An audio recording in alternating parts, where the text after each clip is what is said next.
Hi, I'm Reba from the Mystery Box Show.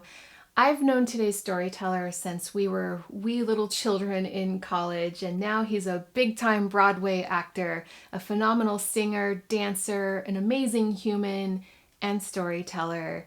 Please enjoy Jason Veasey. So I'm in a dance rehearsal and I need help. I'm in a dance rehearsal as dance captain for the world premiere of a show that I've been working on for 7 years, and I'm fucking lost. I have no idea what's going on. I'm looking over, and the choreographer, Raja Feather Kelly, is looking up and down, and he has this thing that he does where he's looking at you, and you can tell that he knows something, and he's not going to answer you and tell you what he knows. He's going to just let you figure it out. I am so at a place of loss, helplessness. And right at that moment, I have this kind of Raven Simone, that's a Raven, shh moment where I go back to myself at 5, 6, 7, 8, 9, 10 years old. And I'm in my bedroom. And in my bedroom, I am at peak FMSTA. FMSTA is what my dad refers to as future Miss Things of America. I am this little femboy who was putting on shows in his room by his lonesome, lip syncing to Paula Abdul, Janet Jackson, Anita Baker, oh my God, Mariah Carey, Freddie Mercury, but mostly Anita, Mariah, Paula, and Janet. Just living my best life. Um, in that room is where I learned confidence and imagination and whimsy and freedom. It's also where I protected myself. It's where I nurtured myself. It's where I just had the best time from the outside world. Um, but there came a point around 5, 6, 7, 8, 9, 10, where certain things start getting said about you. Um, Faggot was a word that was the outside world. Queer was maybe something that was also in the outside world in a school. But one of the first few times I heard this word sissy was I overheard a family friend, Mr. Golden, talking to my mom. And he said, why you let that boy be such a damn sissy? Why you let that boy be a sissy? You know, this was said to my mom who, if I wanted a My Little Pony, I got a My Little Pony. If I wanted a Barbie, I got a Barbie. She let me be me. And at that moment in time, a couple of things happened. The first thing was I didn't realize I was a sissy. So it was almost like Jason separated and there was Sissy. The second thing that happened is I don't remember being hurt, but I do remember wanting to make sure my mom didn't have to deal with that anymore, you know? Uh, so Sissy went to the side, and then came Boy. And the Boy was grounded and fun and great. And together in my bedroom, Jason, Sissy, and Boy put on shows. If there was a duet, Boy came through and sang with Sissy. Sometimes Jason stepped forward and they were my backup dancers. This was also amongst the stuffed animals and posters and things like that in my bedroom. And Boy became kind of, let's call it a spokesmodel. Not really a spokesmodel, that's a little too girly, a spokesperson. So flash forward to junior high school, and I'm at a performing arts junior high school, and the upcoming production is Bye Bye Birdie. And I really, really wanted to be Conrad Birdie, which is this character in the show that is based off of Elvis Presley. Well, I didn't get cast as Conrad Birdie. I got cast as Harvey Johnson, who was this geeky teenager. And I was just so thrilled to be in the number anyway. I was super excited. And the run happened, and we're at the cast party, and we're watching the tape of Bye Bye Birdie. And I see myself, and all I see is limbs, flimsy wrists, and a sissy. And that's when I realized that's why I didn't get Conrad Birdie. I got to do something else.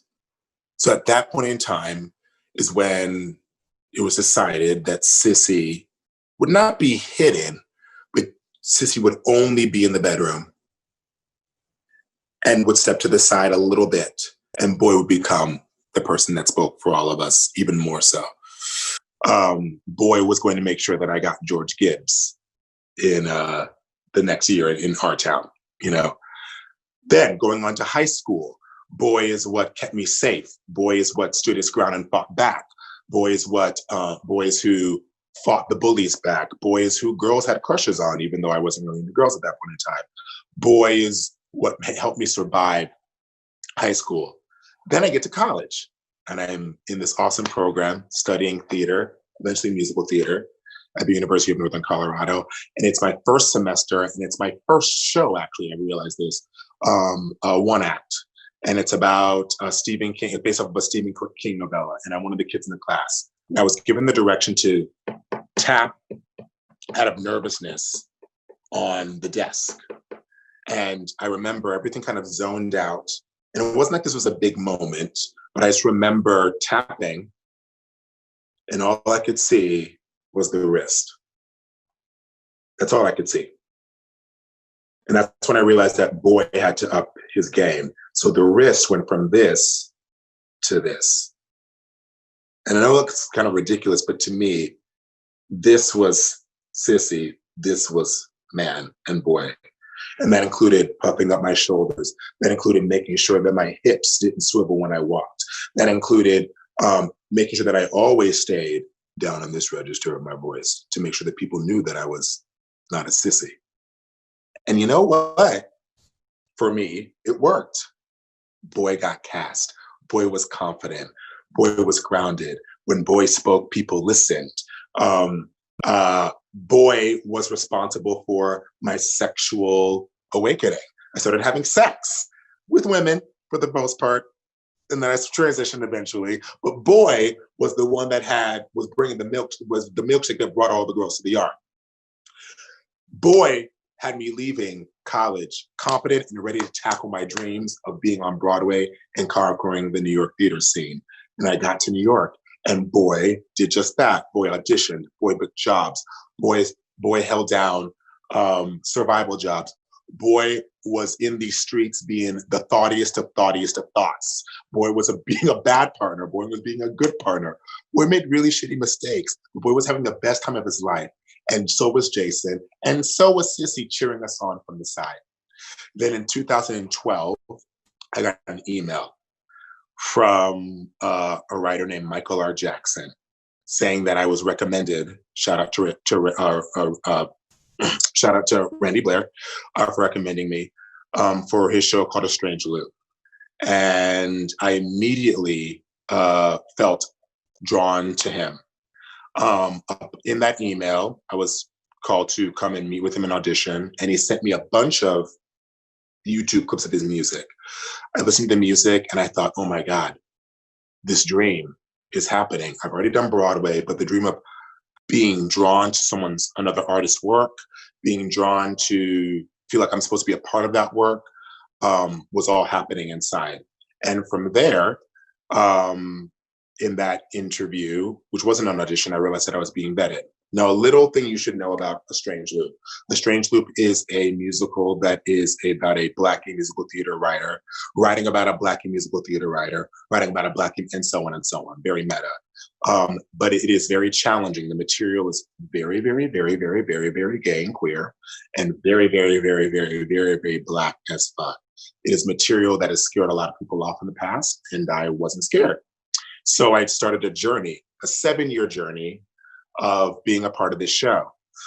2 years ago was the first time that we brought Raja Feather Kelly in, the choreographer I mentioned earlier. And I have to say that I always have to refer to him as Raja Feather Kelly. Even when I'm talking to him, I will say to him, hey, Raja Feather Kelly. Raja Feather Kelly is this director, choreographer, movement, acting, theater, performance art guru angel. And this was the first time that he came in to help us with something. Now, another thing you should know about the show is the fact that there's one central character and then the rest of the ensemble are called the thoughts. And we represent his thoughts and everyone in his life. So Raja coming in was the first time that we'd ever given language, physical language, to what a thought could be. In that vocabulary of the language was the spectrum of masculinity and femininity, right? And we were allowed to express ourselves in that way. One of the things that Raja always told us was he wants us to bring our fierceness, our fear, and our faggotry. And I was here for it. I had the best time. Now we're in the rehearsal space at Playwrights Horizons for a big splashy New York production after 7 years. And I'm now the dance captain, which means I'm also responsible for making sure that everyone looks good and the choreography looks good. And I have no idea what to do. It's a very specific pass that's in the opening number, and it's very femme forward on the scale of masculine and feminine, whatever that means to you all. For me, it meant that I had to kind of break my shell a little bit. And to the naked eye, I was hitting the steps. I was doing everything right, but it felt not false. It just felt untrue. And I saw Raja looking at me, Raja Feather Kelly looking at me. I'm looking around. I have no idea how to make this feel a little bit more authentic to me.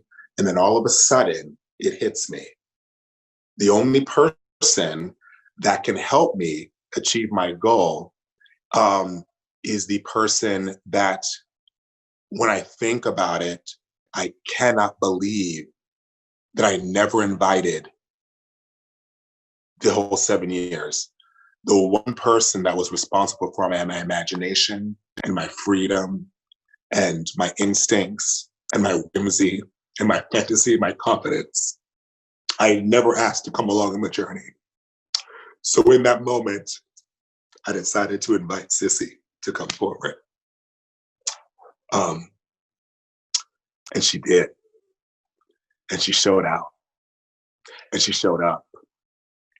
And when Sissy came through, Boy came in too. Jason came in. And at that moment, something clicked with me. Something clicked with the piece. Something clicked with Raja. And from that moment on, Sissy was ever present in my process and the performance of The Strange Loop. A Strange Loop, if you don't know, ended up becoming one of the biggest hits of last year. We also just won the Pulitzer Prize for Drama back in May. And I say that all to say is that, yes, Sissy came through. But the interesting thing is that my parents came and saw the show. My parents were super supportive. And my mom said something to me where she said, it was so great to see someone finally let my child be all of them. And that's when I realized that that was a dream that I had never really thought about. And not only was it a dream that I never thought about, the one show when I finally invite the person responsible for my magic, when they finally get their moment, is when the show got their moment. And what I do realize is that I will think about the cast and the crew and the whole process being one of the best things that's ever happened in my life.